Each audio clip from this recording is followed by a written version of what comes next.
Oh,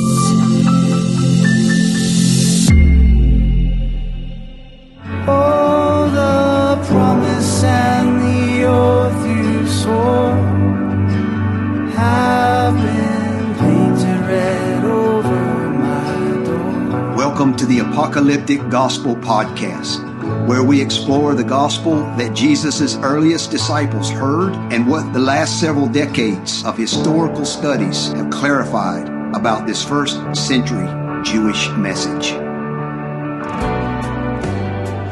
Listeners, welcome back to the Apocalyptic Gospel Podcast. I'm Josh Hawkins, and I'm here as always with Bill Schofield and with John Harrigan. Hey guys, how's it going? Going great. Doing well. Great. Well, it's great to be with you guys as always, and listeners, it's always great to have you with us for another episode. Last week, we started our look at the Ketuvim after taking a good section on the prophets, the Nevi'im, and this week we want to continue looking specifically at the Psalms. But let's do a quick little review.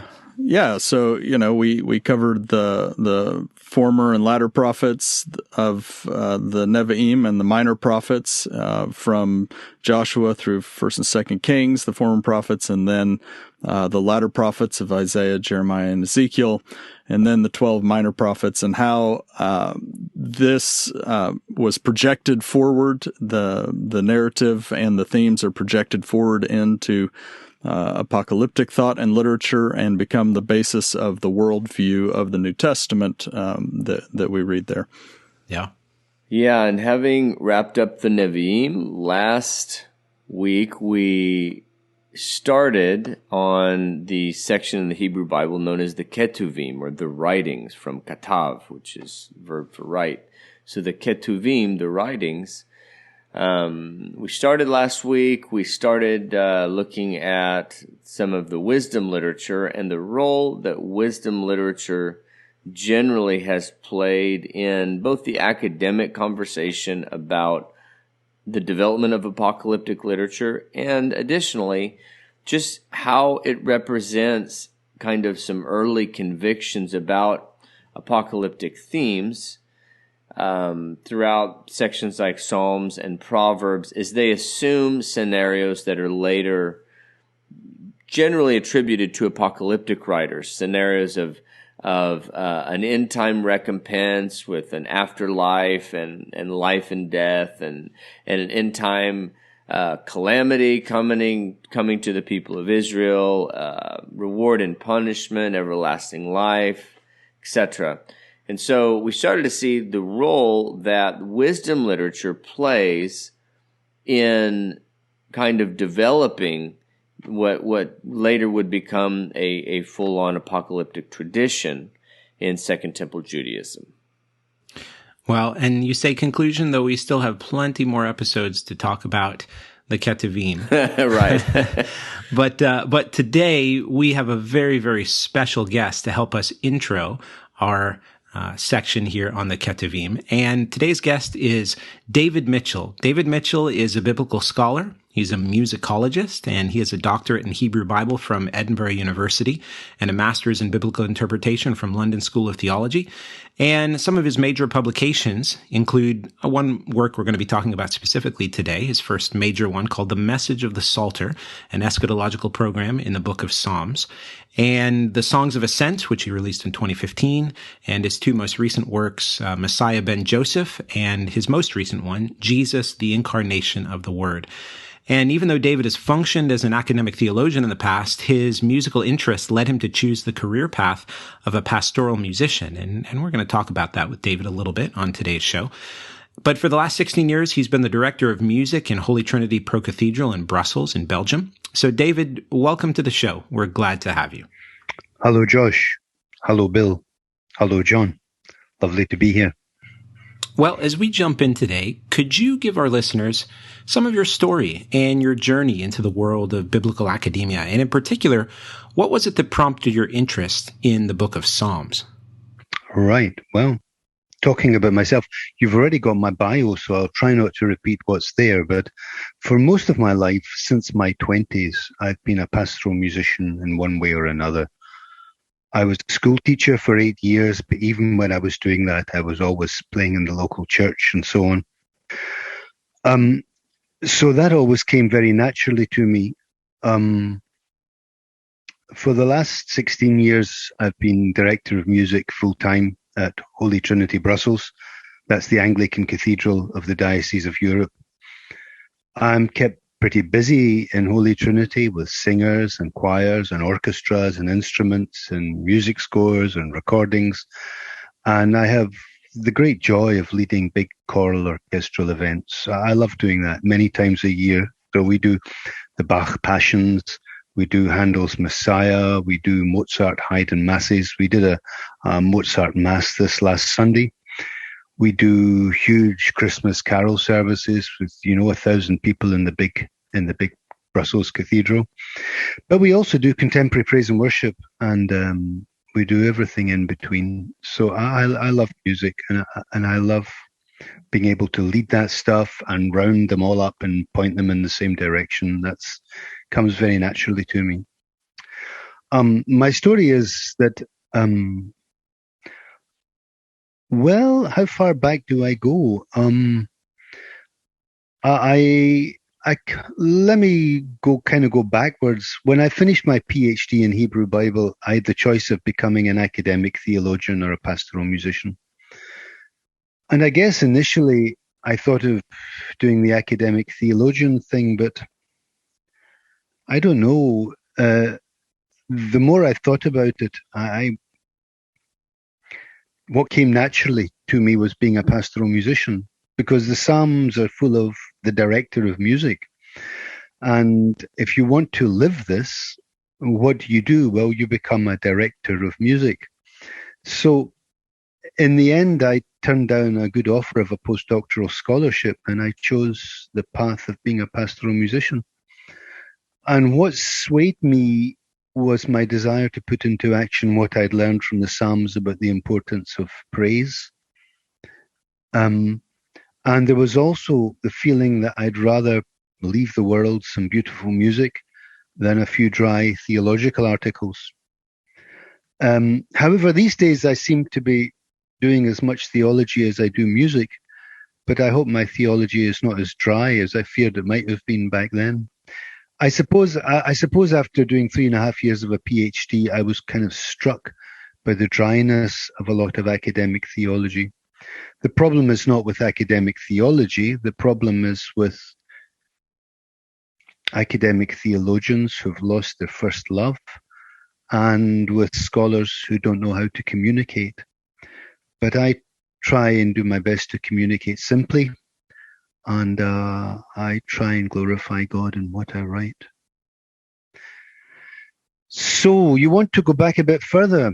Let's keep going backwards. My name is David Mitchell, and I have a doctorate in Hebrew Bible from Edinburgh University. I was supervised there by Ian Provan, who's now the professor in Vancouver, and by Professors John Gibson, Peter Heyman, and John O'Neill. Before that, I had a master's in biblical interpretation from London School of Theology, and I have a degree in English literature and music. Now, what prompted my interest in the book of Psalms? Well, my interest in the Psalms goes back a long way. I first came to a living Christian faith around about 1980, when I was 21. And it came as a result of reading the Bible. And there were 3 books in particular in the Bible that I read. That was Genesis and John's Gospel and the Psalms. And there were several things about the Psalms that drew me. First of all, the Psalms give us an inner vision of the soul as it lives before God. You know, in the Torah, we read about the laws and how people are supposed to live. And in the historical books, we live about how people lived and how they fought and how they worshipped and how they died. But in the Psalms, we read about kings and prophets, but it's not describing their deeds. We actually get to read the very inner words of the soul of these kings and prophets. How they spoke to God, how they saw themselves before God. We see how David and Moses and Asaph saw themselves before God and how they prayed, how they justified themselves to God in their joys and their sorrows and their victories and their feats, their virtues and their sins. their triumphs and their fears. And by their example, we learn to live before God in the same way, bringing him our troubles and waiting for his salvation. And then again, the Psalms model to us a life of praise. When King David became king, he was surrounded by enemies on every side. But he set up a ministry of praise singing to accompany the Tamid, the daily offering. And within a few years, his enemies on every side had backed off. He had rest on every side. And it seems to me that if we live lives of praise, we can also live lives of victory and rest and peace. And then I think finally I was interested in the role of music in the Psalms. Music has always seemed to me to be a divine language. I've always been puzzled why simple sequences of musical notes and rhythms can move our emotions as powerfully as they do. And I became interested in the whole question of musical praise in the history of the people of God. When I was finishing my degree in English literature, I was writing a dissertation on a group of hymns of the Scottish Reformation called the Good and Godly Ballads. And I was struck by how these hymn tunes in Old Scots had such a strong influence on the Scottish Reformation. And it seemed to me that musical praise was vital for church life in every way, for evangelism and for teaching and for unity and for fellowship. After all, you wouldn't go to a church without music. A church without music would not be a church. Paul says, be filled with the Spirit, speak to one another with psalms and hymns and spiritual songs. And so, if you want to be filled with the Spirit, musical praise and the fullness of the Spirit are inextricably linked. If music is missing, the Holy Spirit is absent. There would be something badly wrong with a church that has no music. And that is why hymnody has been central to the life of God's people for at least 3 millennia, or perhaps more. So I think that sums up my interest in the Psalms. It is this overlap of music and prayer and praise and theology. And out of this has grown all my different areas of interest. And it combines ancient history, prayer, praise, the power of the Spirit, the coming of the Messiah, the spiritual well-being of the believer, the believing community, archaeomusicology. These are all things that interest me, and they all kind of find their focus in the book of, or grow out of my interest in the book of Psalms. That's great. And I think both John and Josh, you guys would agree that the first time we came across David's work, it was from his work in the Psalms, particularly his the book, The Message in the Psalter. And I remember David as a young man, when I first kind of developed the conviction that I wanted to have a faith that was real and could carry me through life and not just rely on the faith of my parents. I was raised on the mission field, as I mentioned to you before. But I remember early on deciding I was going to read a psalm a day. And I don't know where I got that from. To this day, I don't know a lot of people who around me who read a psalm a day. But I'm still in the practice. I still read a psalm a day, and so 30 something years later. But I remember even as a young man, 15, 16, right around there, however long it took me to get from Psalm 1 to Psalm 72, I remember being a little bit perplexed when I got to the end of Psalm 72 and going, okay, the Psalms of David are over. And then getting to Psalms, beyond that and going, oh, they're not over. And I figured I'll figure that out when I grow up. But so one of the and I had read, since then, some of the predominant theories leading up to the 20th century, and they seemed logical, although maybe didn't fully satisfy it. But there's so many answers to questions about the about the redaction of the Tanakh and the Hebrew Bible. So I just accepted it, and then I got my hands on the message of the Psalter, which was, and I still remember I had a friend who was working. I was not in school at the time, and I had a friend who was working at a university library, and he checked out a copy for me, and I was able to take it home and digest it for a while, and I was very thankful. But so for our listeners who aren't aware, would you go into a little bit beyond just the value of the Psalms? Go into maybe the background of what prompted your particular suggestion that the Psalms, while it's generally acknowledged that they were redacted in some sense, or I guess that's not generally acknowledged, because the prior view was kind of that they were just built over time and they were added to, I guess. But so how did you come to the conviction that they were really redacted with a particular purpose, in contrast to the scholarship that was out there at the time? Yeah, well, let's go back again. I began reading the Psalms when I was about 20, 21. I began reading them carefully, and I was fascinated by their language, and I kept wondering how it would be performed and sung. And I began to teach myself Hebrew so I could understand their poetry a bit better. And this led me, when I was 30, to do a master's in biblical interpretation. And then I wrote my dissertation, and I thought that I should write it on the Songs of Ascents.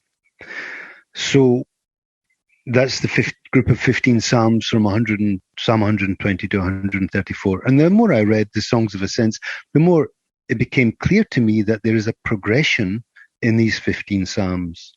They form a story or a narrative. Someone is moving from trouble and sorrow to victory and praise. And when I'd finished this, I had to know more. So then I went and did a PhD in Hebrew studies in Edinburgh with the Psalms as my subject. Now, to say that the Songs of Ascents form a narrative is pretty easy, because they seem to be a group. They're all called the Songs of Ascent, and it's not so hard to see that they would form some kind of progression. But to begin to apply that to the whole book of Psalms is a different thing. But I guess this was in the background of my mind. If the Songs of Ascents are a group with a story, and I wasn't the first person to say that. There were other people who had been saying that for a few years before, Émile Bocon and people like that. So I began to study the whole book of Psalms in depth, and at first I was all at sea, and I couldn't make any head nor tail of it. I was reading form criticism and Mo Winkel's enthronement ceremony and all that stuff, but it all seemed irrelevant to what I was looking for. And then John Gibson, my first supervisor, said to me, "Why don't you look at the imagery of the Psalms?" So I did. And several things came out of that. The first was there was a sequence of gathering motifs. Now, this was, Gowan had already pointed out that gathering was an important feature of Old Testament eschatology. So I was interested to see this in the Psalms. And sometimes Israel are gathered to Jerusalem, sometimes the nations gather to attack Jerusalem, and then Israel gather to worship in Jerusalem. And then I also found that the Psalms were not just about David. In fact, there was a whole patch in the middle of the Psalms that was more interested in Joseph, the patriarch, than it was in David. So these things reinforced my feeling that there was some kind of story, some kind of meta-narrative in the Psalms, but I still couldn't figure what was going on. Now, around this time, I read 4 books that helped me to clarify my thinking on the whole matter. And I suppose these 4 books were key to the whole thing. 7 years before I began my research, a US scholar, Gerald Wilson, published a book called The Editing of the Hebrew Psalter. Now, Wilson did 2 things. He devoted a lot of attention to the layout of the Psalms. He showed that the collection was not just a random anthology, but that it was structured. And then he concluded that the big story of the Psalms was that the house of David had failed and was finished, and it was kaput. And from now on, Israel must trust in God alone, and therefore the Psalms were a kind of historical oratorio, like Mendelssohn's Elijah. So that was Wilson. The next book was by a late 19th century Aberdonian whom nobody had ever heard of. And I found his book in the Edinburgh Library. And since that day, I don't think I've ever heard anybody quote him. But this book was by this Aberdonian John Forbes. And I picked this up. And John Forbes was pointing out, and he's writing about the same time as Franz Delitzsch, who Franz Delitzsch was beginning to say, look, there's links between Psalms. But Forbes pointed out that the Psalms that seem to talk about the Messiah are placed at pivotal points in the book of Psalms. And he concluded that this shows, and he said the Psalms must have been redacted after the Babylonian exile when there was no king. So why would they still be featuring these big Psalms about the king when there was no king? They must be looking for the Messiah. And he concluded that the book of Psalms was about the Messiah. The third book was by a Russian Messianic Jew, David Baron. And he, again, about the same time as John Forbes, so late 19th, early 20th century. And he pointed to the Talmudic teaching that the Psalms, the Hallel Psalms, Psalms 112 to 118, would be the songs that the Israelites would sing when the Messiah came to redeem them. Well, that made sense to me. And then the fourth book was 10th century. It was the book of Doctrines and Beliefs by the 10th century Rabbi Sa'adja ibn Yusuf al-Fayumi Gaon. And he says that in the last days, Sa'adja says that two Messiahs will appear to deliver Israel. And the first will be the Messiah from Joseph, who will make war against Israel's enemies, but will die in the battle. But his death will bring about forgiveness for the Israelites.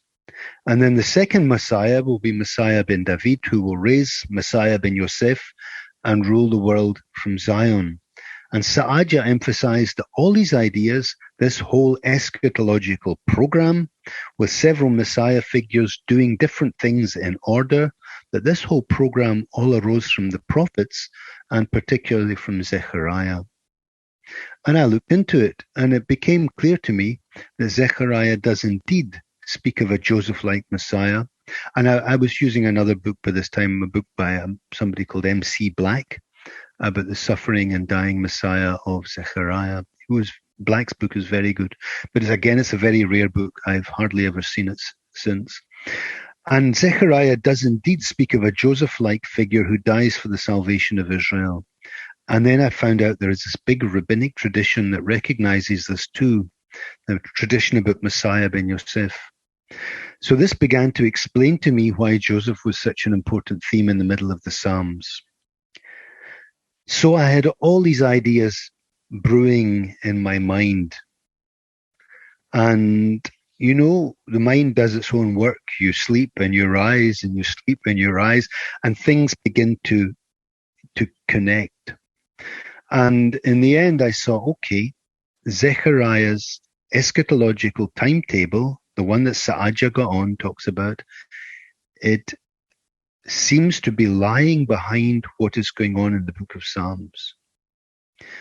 And so the idea is that the Messiah will come and gather Israel, and he will set up a kingdom, but then he will be killed, and Israel will be scattered. But then the Messiah, or another Messiah, will reappear, and he will destroy Israel's enemies. He will set up his kingdom. He will gather all the nations to worship in Zion, and that will give that is when the Messianic kingdom is fulfilled. So I sort of agreed with Wilson about the structure of the Psalms. That was clear to me. And Wilson's evidence made it clearer. But I disagreed totally with his view that the House of David was finished. It was completely at odds with the Bible. It was completely at odds with all Jewish literature. It was completely at odds with all Christian literature. No one ever said the House of David is finished. They all said the Messiah, the Son of David, is coming. And this was true all through the Second Temple period. It's true all through the period after the destruction of Jerusalem. Everybody's expecting the Messiah to come. And when I looked at the narrative of the book of Psalms, I just saw the same thing. The Psalms narrative moves through these sequence of troubles and reverses until the appearance of this hero like David, who sets up his throne in Zion. He gathers and saves Israel and receives the homage of all the nations. So I agreed with Wilson that the book of Psalms was an oratorio, but contrary to Wilson, I said it's not a historical oratorio like Elijah. It is an eschatological oratorio like Messiah. Yeah, that's great. It's fascinating to hear kind of the background and context of you coming into it. Can you kind of flesh out a little bit more on particular evidences that you find for there being an eschatological kind of overarching meta-narrative behind the redaction and the organization of the Psalter? Well, like I said, these 4 books I spoke about, or 5 if we include Black's book, they were the ones that really made it that gave the basic seeds of the idea that was crystallizing in my mind. But if I was wanting to point to several to other sort of the pieces of evidence one at a time, I think I would talk about 5 things. I think I would talk about the overarching mood of the Psalms, the function of the introductory Psalms, the thematic progress of the Messianic Psalms, Israel being scattered in the desert, and then the ingathering sequences. Now, that's 5 things. Let me deal with them one at a time. So let's start with number 1. There are 2 introductory Psalms. If we leave them aside for the moment, the book of Psalms begins at Psalm number 3. And the beginning of the book of Psalms is all about trouble and distress. Yes, there are some happy moments like Psalm 8 and Psalm 19, but a lot of it is about enemies. Enemies this, enemies that. My enemies are troubling me. My enemies want to kill me. God judge my enemies. And this goes on the whole way through the Psalms. Israel is in trouble. King David is in trouble. Everybody's in trouble.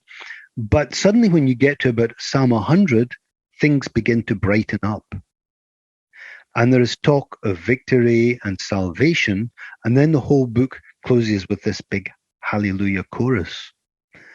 So there's clearly a story moving from trouble through to triumph and praise. So that's the overarching mood. Now, the next thing is that the first 2 Psalms stand apart from the rest of the collection. They are like the 2 pillars at the entrance to the temple, and they form a gateway to everything else that will follow. The first Psalm tells us about a righteous king who will ultimately triumph in due season, but the language and the imagery recalls Joseph the patriarch and his son Joshua ben Nun. The second Psalm, however, is different. It tells us that Jehovah's anointed king will reign on Zion, and because he is going to reign on Zion, he must be David's son. Yet the more we look at these 2 pillars as we enter the book of Psalms, the more we find that the central figure in both Psalms seems to be the same person. He is a righteous king who loves the law of the Lord.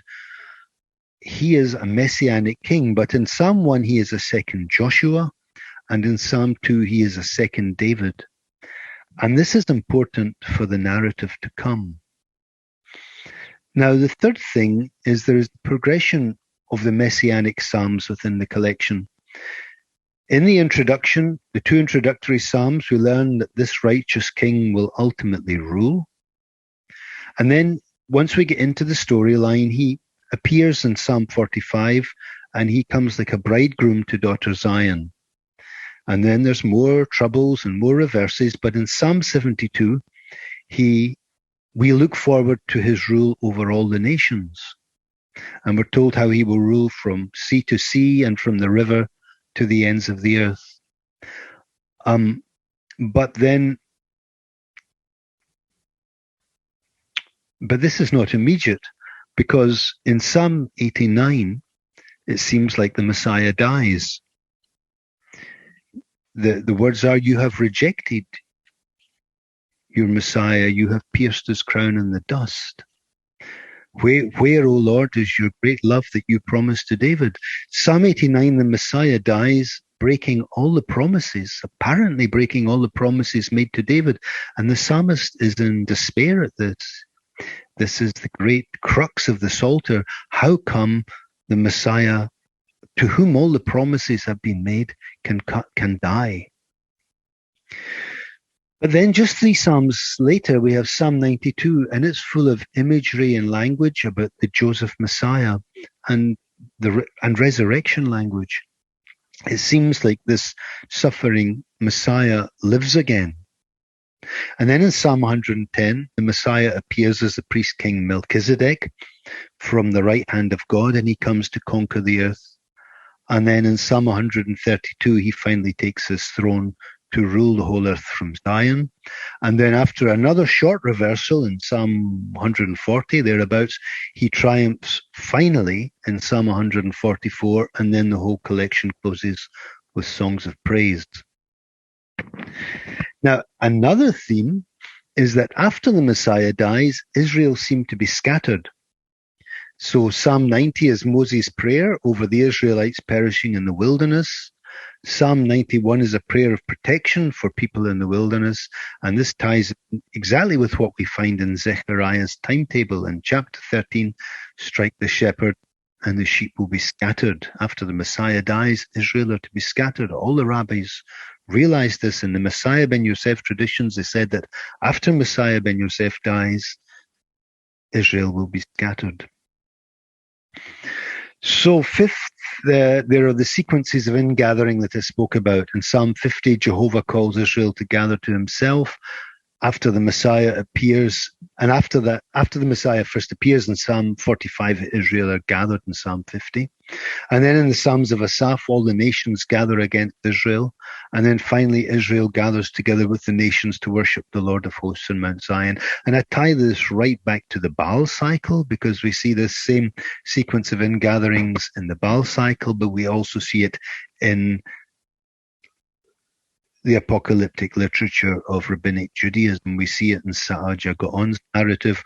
We see it in the apocalyptic midrashim of the Byzantine period. There is this idea in Israel there will be a continual sequence of ingatherings to Jerusalem, wars, conquests, scatterings, and a final ingathering for all the nations to worship on Mount Zion. And that's what we see in the Songs of Ascents. So these were 4 particulars that would point to eschatology in the book of Psalms. I guess you need to take my whole argument altogether, but that's a condensed version of it. David, that's excellent. That's really helpful. Of course, a lot of the materials in your book, and I really want to suggest to the listeners, if you haven't obtained a copy, if you've never looked through it, it's an excellent read, and it's very insightful. Again, I still read a psalm a day, and it still informs the way I kind of structure what's going on in my head, as some of the ideas that you brought forth. I remember another point for me was, again, as a young man, reading the Psalms and reading Psalms like Psalm 25. And, of course, when you're a young man, and I was a teenager at the time, and I had all the teenager things going on in my head, and everything was more emotional than it needed to be, and so I immediately related to the Psalms of David, because he felt like an emotional teenager like me in some ways, because I was reading him that way. And then I remember that what really struck me, that made, at least initially, made me think, I don't think I'm reading these properly, was the end of Psalm 25, when David, it sounds like, my bummed out teenager David was talking about his enemies, and he's waiting for the Lord's salvation all day, and he's just got lots of trouble, and by the time I reached the end, the concluding prayer in verse 22 was, Redeem Israel, O God, out of all of its troubles. And I remember realizing, I don't think these Psalms of David are about what I thought that they were. I think that there's a redaction that really has to do with this. This is the hope of the Psalms. And like you said, of course, Wilson's suggestion is one of the reasons it doesn't seem tenable at all. This is because the hope of the Psalms is about the Messiah and ultimately about the redemption of Israel in context to the Messiah's appearing. So that I found very helpful. And several other points as you were talking, I was remembering a lot of the content of the book, and it was bringing me back. So that was great. All the books of the Bible, we do not know how many hands they've passed through when they come to us. I think something like the prophecy of Obadiah or Nahum probably come to us the way they left the prophet's hand. But some of the bigger books are much more complicated. And the Psalms, more than any other, announces right from the beginning that it's kind of a multi-author work. There's Psalms by Asaph, there's Psalms by David, there's Psalms by Solomon, there's Psalms by Moses, there's Psalms by the sons of Korah. And the Songs of Ascents are apparently by somebody else. And then there's Psalms with no title. So we have this multi-author work. Some of them appear to be very old. Psalm 136, the whole narrative story there finishes in the time of Joshua. So it doesn't mention David, it doesn't mention Zion, it doesn't mention the kingdom of Israel. That's a very old psalm. But some of them, the latest of them, mention the Babylonian exile. So Psalm 137, right next door, talks about the Babylonian exile. So we've got a period of almost 1,000 years over which the Psalms have been written. Somebody took them and put them together. And I suppose the best evidence is that it was in the time of Ezra and Nehemiah. And who exactly did it, we don't know, but I think it's quite likely that Ezra did it. But Ezra must have been a busy guy, because he is the one who ultimately compiles the whole of our Old Testament. He's the one that brings it together and puts it in its finished form. But whoever it was redacted all these Psalms to point to the hope of Israel, which is the coming of the Messiah and his kingdom. And they didn't do it randomly. They did it with some kind of underlying story. And that story, I suggest, is the story that is the full fruit of the prophets, which is the narrative we find in Zechariah. Now you say, why Zechariah? Well, because Zechariah is the blossom of the prophets. The earlier prophets are revolutionary. Isaiah and Jeremiah, what they produce is revolutionary. But Zechariah comes and takes it all and synthesizes it into a narrative. He takes the suffering Messiah of Isaiah. He takes parts of Ezekiel. He takes the whole structure of and makes it into a narrative of what is going to happen. And this is why Zechariah is going to be the book that underlies, should be the book that is the book that underlies the message of the Psalter. Well, David, it has been a thrill and a privilege to have you today and to hear how you've not only devoted your scholarship and studies to the Psalms, but to your life, to the practical application of what the Psalms beckon disciples of Jesus to do, right? Which is to praise the Lord, to thank him, to laud him, to worship him through prayer and song. And so I think in our next episode with you, we'd love to gather some of your knowledge on how themes of the Psalter would have been seen and pressed forward in Second Temple literature and in the New Testament. But thank you so much, David, for your time today, and we look forward to our next episode with you. Listeners, we hope this has been encouraging and edifying. Join us again next time on the Apocalyptic Gospel Podcast. God bless, and Maranatha. Maranatha. Shalom. Thanks for listening to the Apocalyptic Gospel Podcast. For more, visit us on our website at apocalypticgospel.com and follow us on Twitter at Apocalyptic Gospel.